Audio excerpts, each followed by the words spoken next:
And I loved it. Good evening from Washington. I am Laura Ingraham, and this is the Ingraham Angle. We have major developments and analysis for you on the stories that you care most about.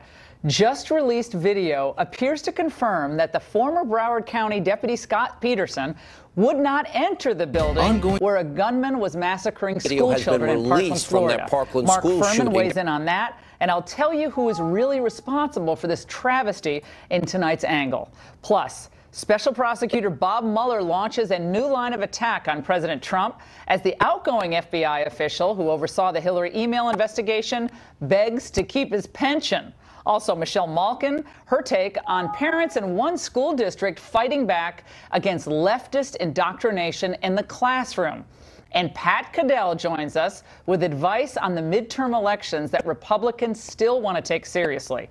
And first, walking out and walking away from the truth about the Parkland massacre. That's the focus of tonight's Angle. As we documented last night, the student walkout for gun control yesterday looked at times more like a political celebration than a somber protest, with left-wing politicians greeted like rock stars. Look at how the crowd gathered at the U.S. Capitol with their selfie sticks in hand greeted Bernie Sanders as he made his way to the bullhorn. Oh, my God, they were going nuts. It was pure partisan politics. It was scripted and screamed. And why am I saying that? Because this is not simply about gun control anymore. Oh, here.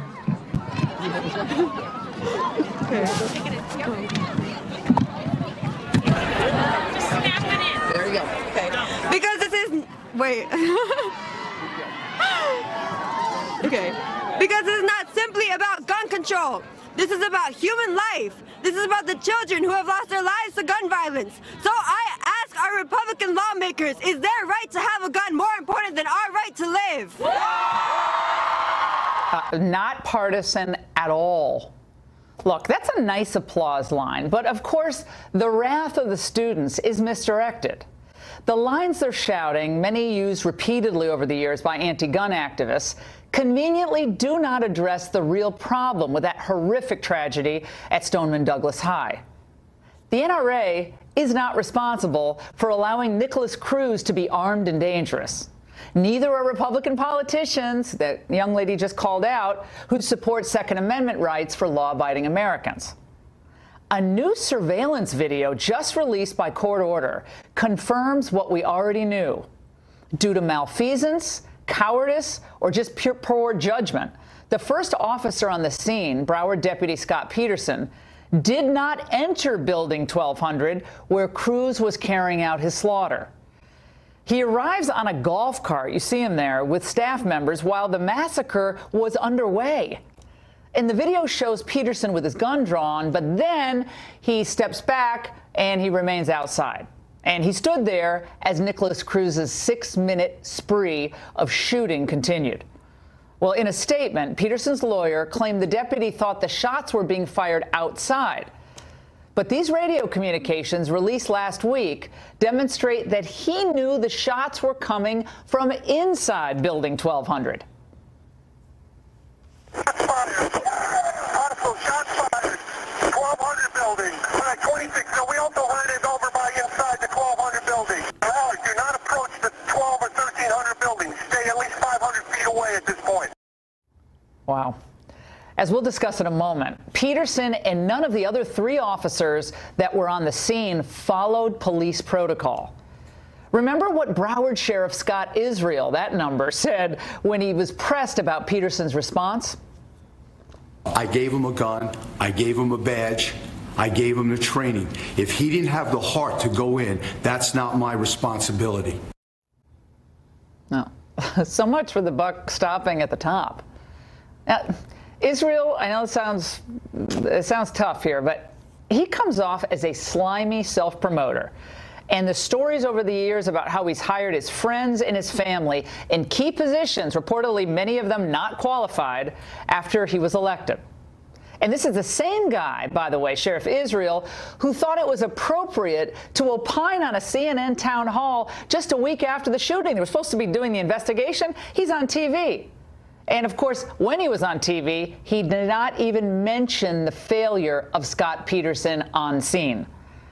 Look, many of those advocating for gun control post-Parkland, they want to look away from the errors committed by law enforcement, which were numerous and frankly obscene at both the federal and the state level.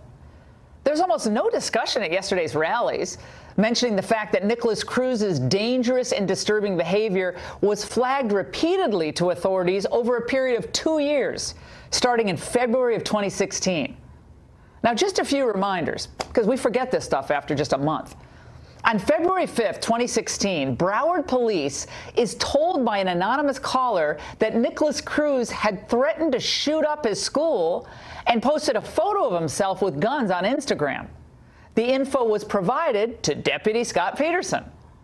Then on September 28, 2016, an investigator for the Florida Department of Children and Families concludes after a visit that Cruz is stable despite finding fresh cuts on his arms, apparently self-inflicted. His mother, Linda Cruz, said he had recently spoken of buying weapons.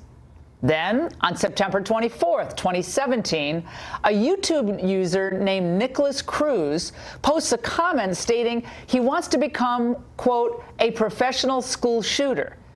The FBI in Mississippi hears of this, but fails to make the connection to Florida. Then there was this.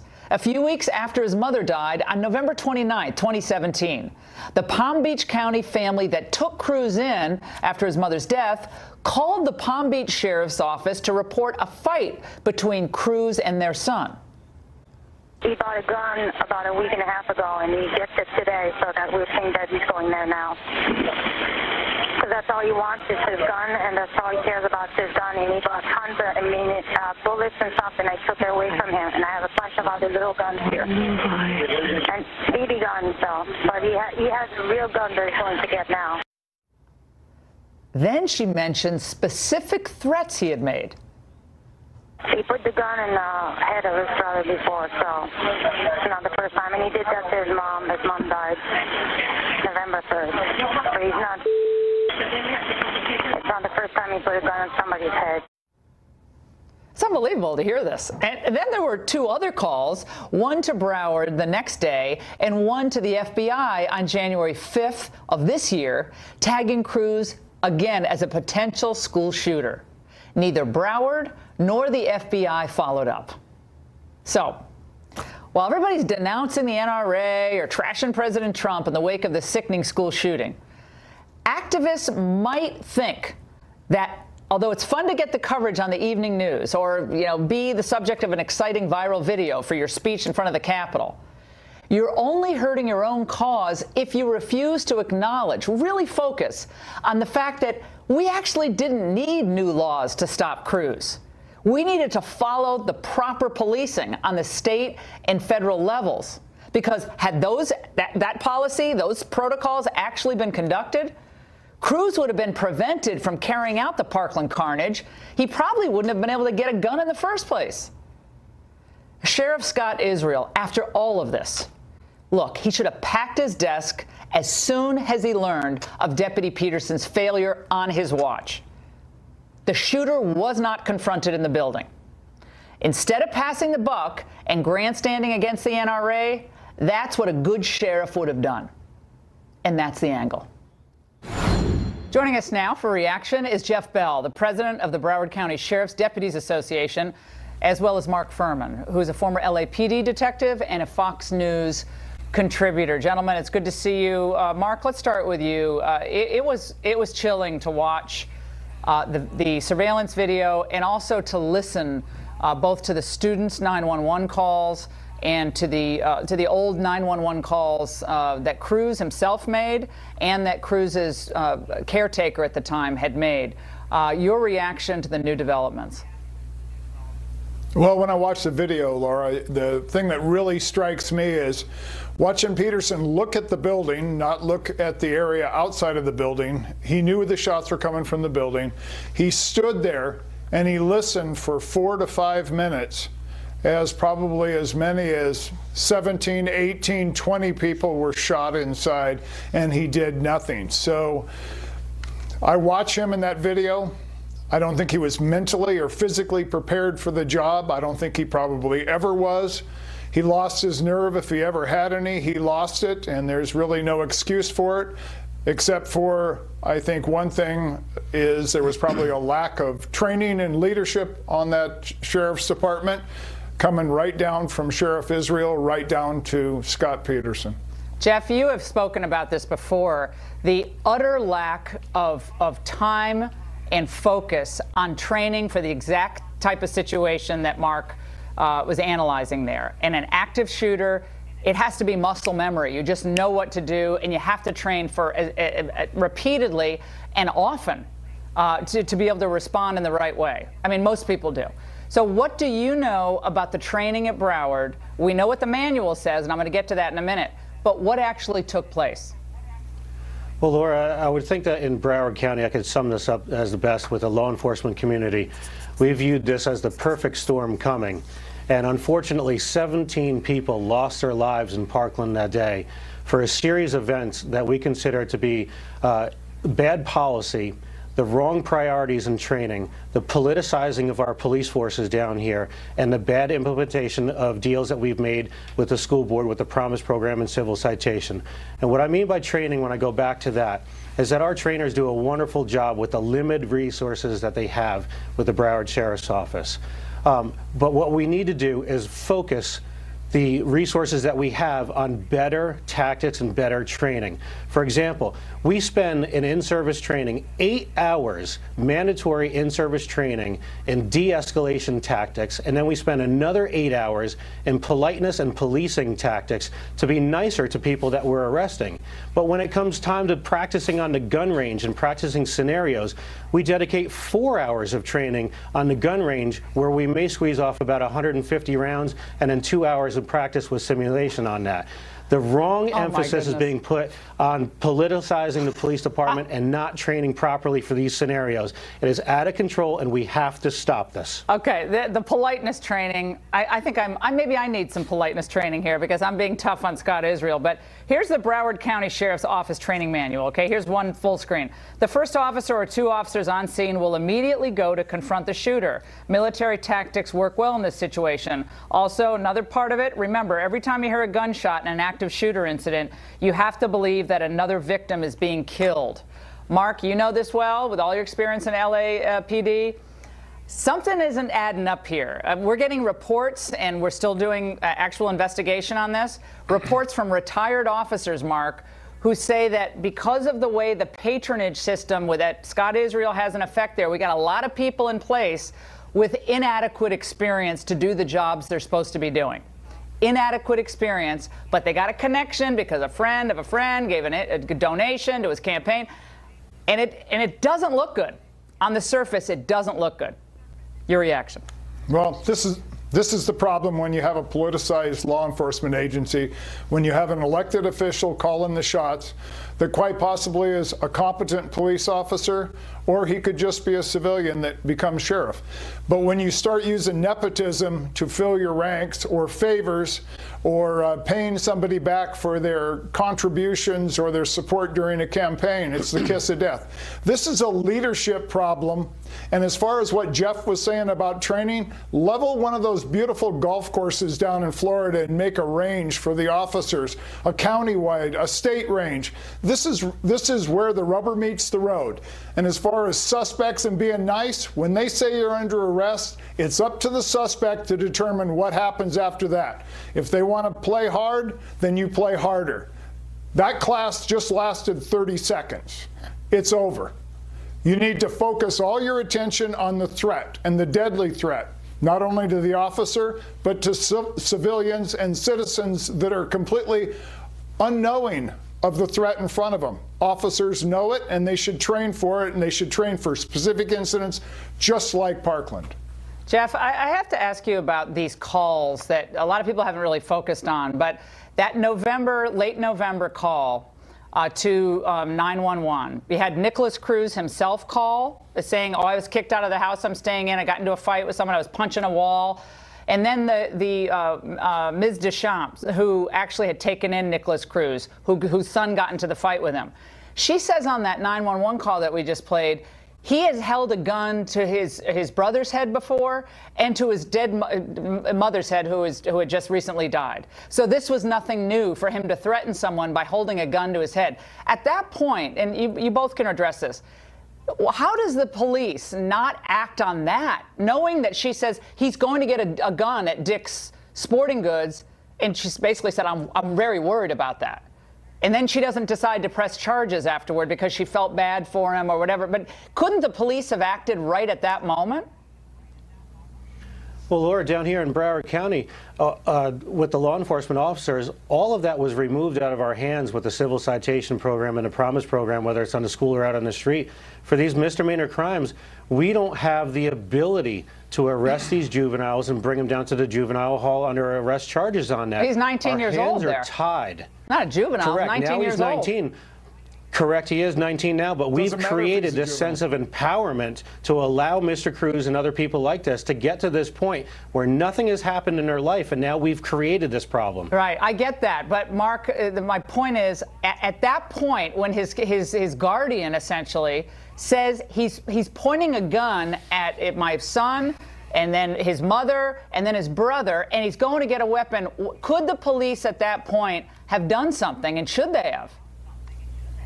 Yes, they could have, and it's a felony. It's assault with a deadly weapon. It's not a misdemeanor. Or it's brandishing a Well, it's not a misdemeanor. I mean, brandishing a firearm is a misdemeanor, but when you couple it with a threat, a visible or a verbal threat, then it's assault with a deadly weapon. You have a victim, it's an arrestable offense, and at the very least, you get the weapons out of the house, you arrest the juvenile, you get him into the system, you get him in front of a detective, a social worker, you get him into a juvenile hall, and if he's an adult, you get him into jail and have a detective talk to him. You do what you can, you get all the guns, everything that he has then, and you take it. I mean, there's so many things that were red flags here, flares, fireworks. The fact that none of them added up to an intervention that stopped this is really stunning. And none of this was discussed at the rallies yesterday. It was all Donald Trump's bad and get the guns. I mean, that's all we were talking about. We weren't talking about any of this, and I know the other line is convenient. Great segment, guys. Thank you so much. Laura, and up next. Could I yeah, add go something? ahead. Yeah, go ahead. No, go ahead. I just want to say, they're always looking for an excuse not to do something in certain instances. It's a female, it's a mental patient, it's a drug addict, it's a child. They're looking for a reason not to do something, because it's difficult, complicated, and time-consuming. And they might get sued, right? Or they might get disciplined, or they might not get supported by the sheriff. That's another thing that they're worried about. Everyone's worried about getting sued and having their lives turned upside down. And so the police some of them are damned if they do, they're damned if they don't. It's a terrible situation. It was a great segment. And up next, we're going to tell you why the disgraced FBI official who oversaw the Hillary email investigation is tonight fighting to keep his job just days before his retirement. And later, Michelle Malkin joins us to discuss not to fire him before his retirement takes effect on Sunday. A pink slip could cost him his pension benefits. McCabe oversaw the FBI investigation into Hillary's email scandal, but the former deputy director announced his resignation in January to avoid a likely demotion. The FBI reportedly recommended firing McCabe after word leaked that the DOJ's inspector general concluded that McCabe misled investigators. So let's discuss this and other developments with former FBI national spokesperson John Iannarelli and Saul Weisenberg, who is deputy independent counsel under Ken Starr.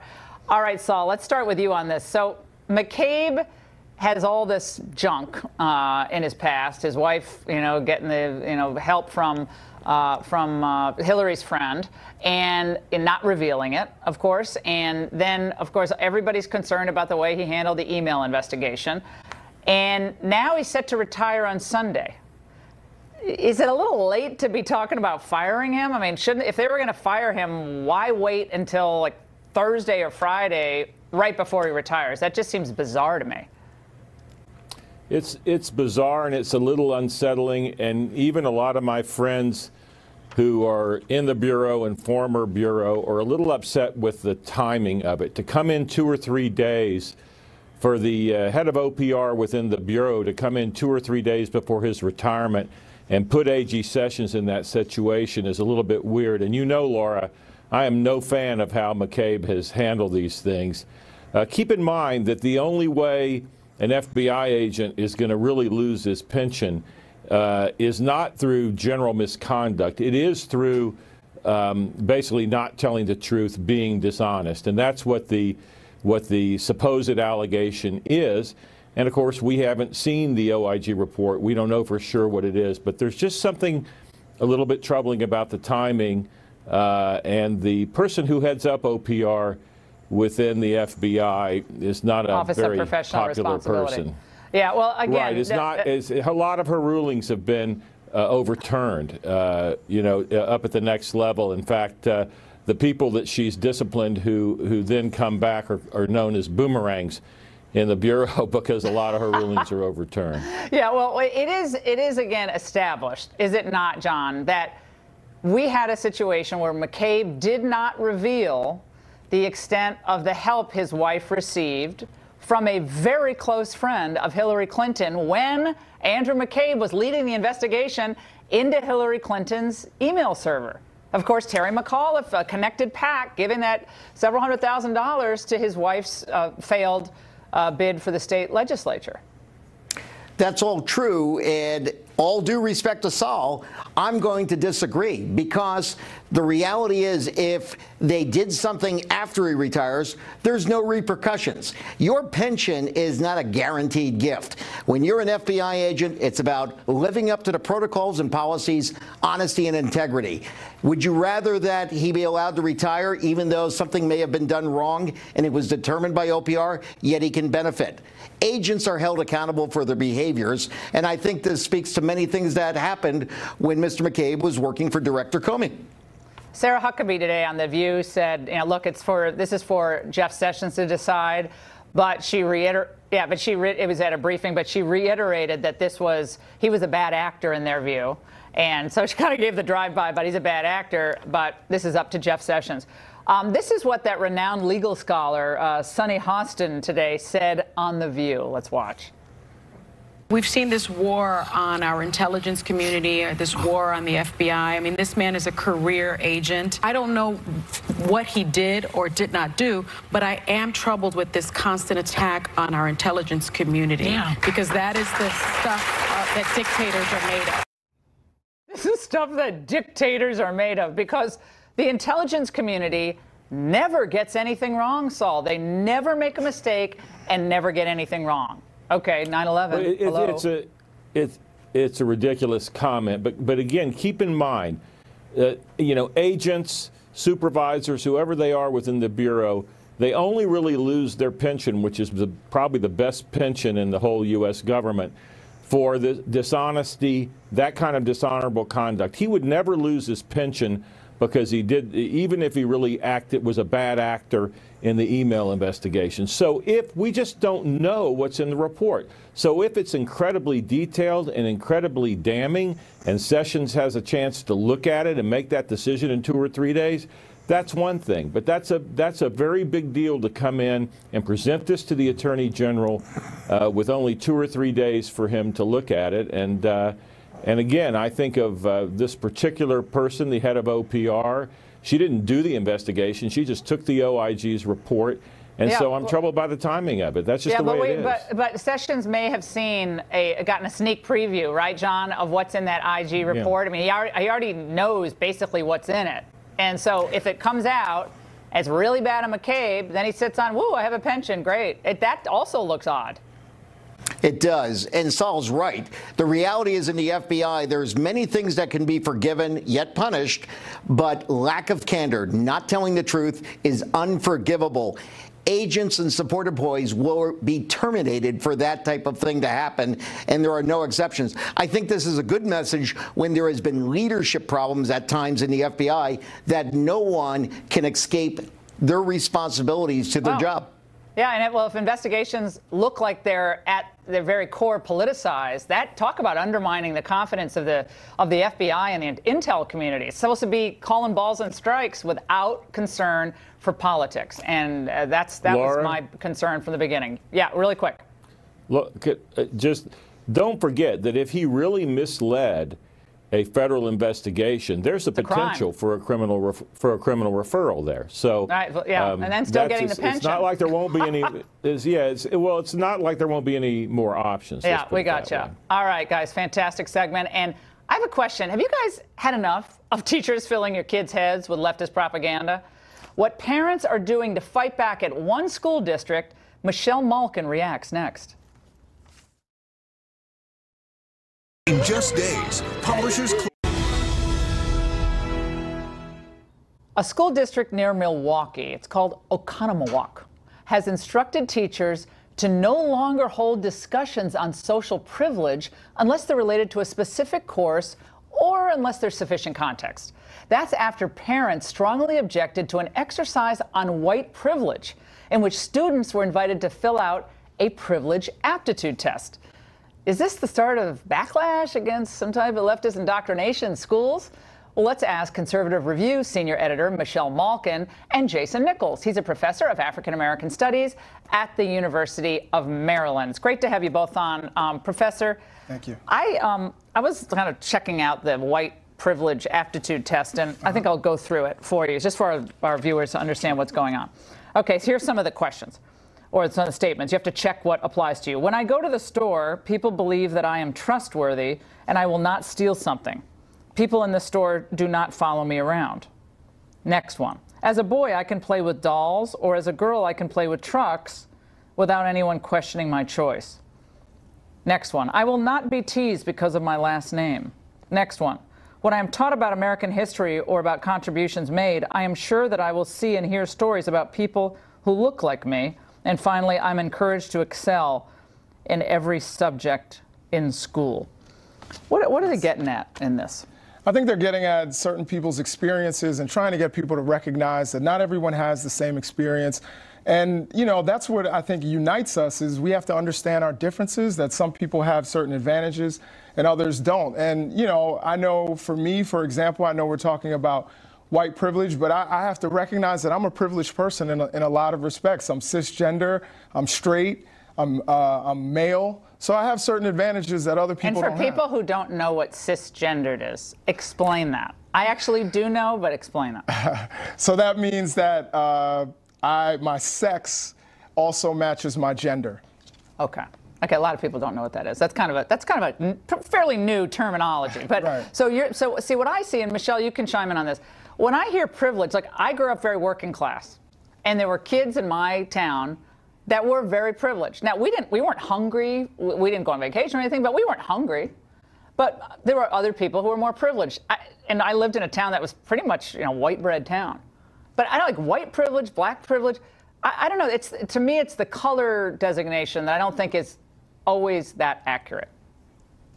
Well, I think that a lot of this social justice radicalism is not about instructing children in any kind of core academic field, and that's what the parents who objected were getting at, because this has nothing to do with the mission of public education. This is about brainwashing generations of children into the very kind of racial and ethnic and gender divisiveness and, yes, discrimination that so many of these left-wing activists purport to be against. The kind of blanket stereotypes and the grievance mongering that manifests itself in so-called privilege aptitude tests like this.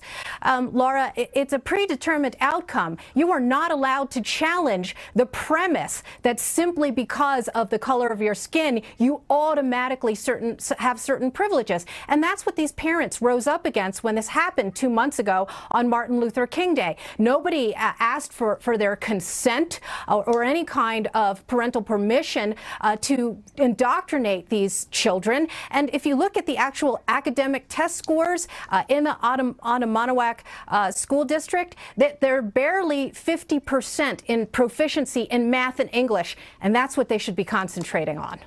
Professor, here's a little soundbite from a BuzzFeed video about what white privilege is. Let's watch. Some people are born into families where they have to walk miles just to get water. All I have to do is turn on a faucet. That's privilege.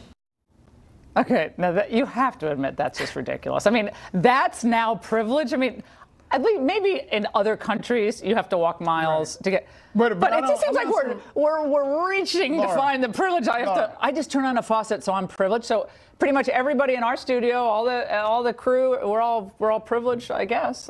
Yeah, Laura, people of all different I don't colors think that was definitely. I don't think that was specifically referring to white privilege. It is funny though. I think that was referring to American privileges that we have. That the fact that we are able to turn on faucets, unless you live in Flint, Michigan, you can turn on a faucet and get a drink of water and assume that it's going to be healthy. But to Michelle's point, that aren't we worried at some point that this focus is what indeed is dividing us as Americans?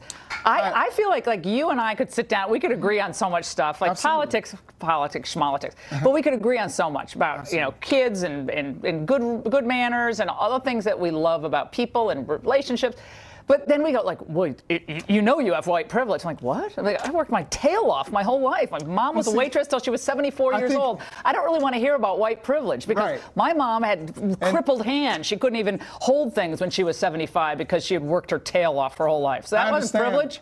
I think that people misunderstand what white privilege is actually referring to. It doesn't negate hard work. It doesn't actually try to refer to guilt. And the other thing that I would refer to or try to respond to Ms. Malkin's comment, and that is that, this is meant to make good citizens, make us understand one another and understand our experiences. I'm all about that. As far as excuse me, hold on. As far as I was, your mother's hard work. So let's take a quick metaphor here. If we're both running a race, and I'm running a steeplechase, and you're running, a straight path, it doesn't mean that you're not faster than me. It doesn't mean that you didn't train harder than I did.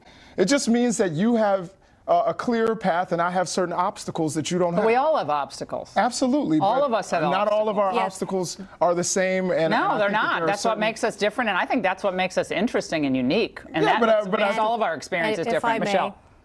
Yeah. And if I may, the whole point of the social justice brainwashing is that it dehumanizes individual experience. What drives this ideology and why it's so toxic and why so many parents are rising up against it is because it saps the individualism out of every person's story.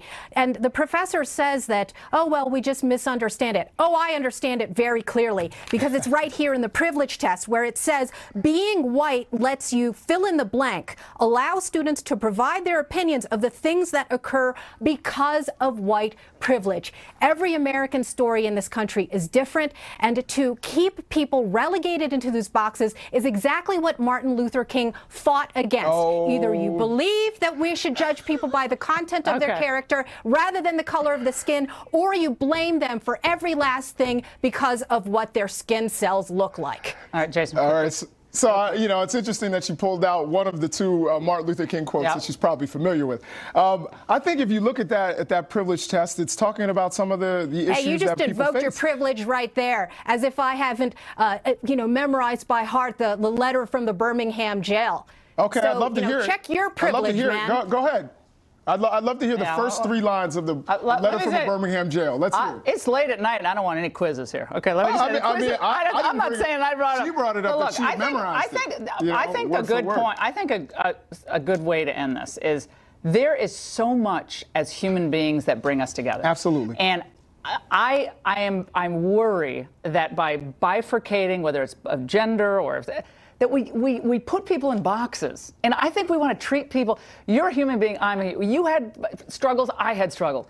We can get past all that stuff and we can connect on a human level. I don't think necessarily saying white privilege, black understanding, and Latino culture, we all have different experiences. And sometimes they're blended, sometimes they're wild or they're conventional. But I don't think just denoting skin color is the right way to go here, because I think we're much more complicated than the color of our skin. That's my view. That's very true, but I think we have to also recognize. I think it's important for me to recognize the things that you face as a woman. I think that I have to recognize that so that I can help you to fight against it. All right, we're all going to go out for drinks after this. All right, great to see you both. A Democratic pollster coming up believes Republicans can sweep the midterm elections if they run on some key issues. Pat Caddell up next.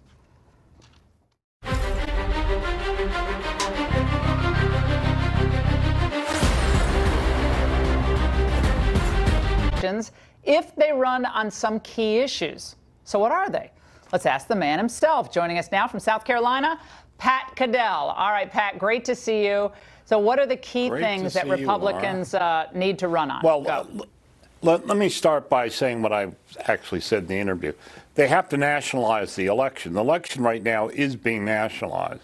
It's being nationalized on one basis. Is there anything you don't like about Donald Trump, therefore you should vote against him? It is the problem for incumbent presidents. And particularly when you have the Democratic base revved up. The problem Republicans had, as they had in Allegheny County and other places, is in traditionally Republican suburbs. They cannot afford to get the shellacking in suburbs like they did in Allegheny County, which went 7 points for Romney, 4.5 or so for Trump, and went like 16, 17 points. But what are the issues they need to focus on, Pat? What are some, well, the first thing, the key issues? Let me kick off first. The reason that we have right now the Democrats everywhere else, the progressive Democrats, many of them already taking a stand for impeachment. I don't think the country is interested in, and particularly Republicans. You've got to reignite Republicans with their beliefs. And that is one. Do you want to weaponize the Constitution for the basis of removing anybody you disagree with politically? We saw in Wisconsin how the reaction to that helped Scott Walker win his recall election by a bigger margin than anyone predicted. Immigration. That is an issue that I looked at the Connor Lamb stuff. He was very wishy-washy. The Democrats have a serious problem now on immigration. Now they have turned down the DACA deal and basically, despite public opinion, are willing to not, they just will not end chain migration, and they will have nothing to do with ending the lottery. And we know, and the consequences of those are very serious. Yet the Democrats, in short, there's a Republican case to be made here. And if I were, as a Democrat, would be very worried, which is the argument that you put the interest of illegal aliens and immigrants in this country ahead of the rights of citizens. That was never really developed. I believe that could have caused Lamb problems. Just as I believe on impeachment, he could have had problems. You've got the drain the swamp. These are all issues that Trump triumphed. The problem is the Republican Party has no strategies. It has a bunch of consultants. Wow. Look, they spent $10 million in consultants to run terrible ads and lose. Yeah, well, you got to have great dynamic candidates, and you have to be unafraid to make the case for American renewal and American greatness. Got to be bold and unafraid. And let's face it, we don't have the greatest candidates. And they are. And I can tell you that. Republican leadership. Pat, we'll have you back. We're going to have you on radio tomorrow for sure. Okay. And we'll be right back. Special edition of our new. I'm just worried. Tillerson is still shaken following his firing by President Trump this week. Tillerson has apparently even grown out his mustache and sideburns since the announcement. Recently retired public figures like David Letterman comes to mind. Well, they kind of grow out their facial hair, too, as a sign of their newfound freedom. Well, Tillerson is still trying to justify his retirement to friends, as we discovered in this exclusive video. Just as I thought. Just sitting around doing nothing. Oh, idle hands, you know what I mean? I'm just taking a little break, that's all. Sure, you've got nothing to do. Oh, I have a lot of things. Tillerson apparently feels he was not treated kindly enough by the White House, as he intimated during yet another farewell speech at his home earlier today. I hope we've had a good time today in this visit to the captain's place. I've had fun. Thank you for sharing some of your day with me. Make it a nice day for everybody you see throughout the day. Treat them with a little kindness, just the way you'd like to be treated, okay? Yeah, no.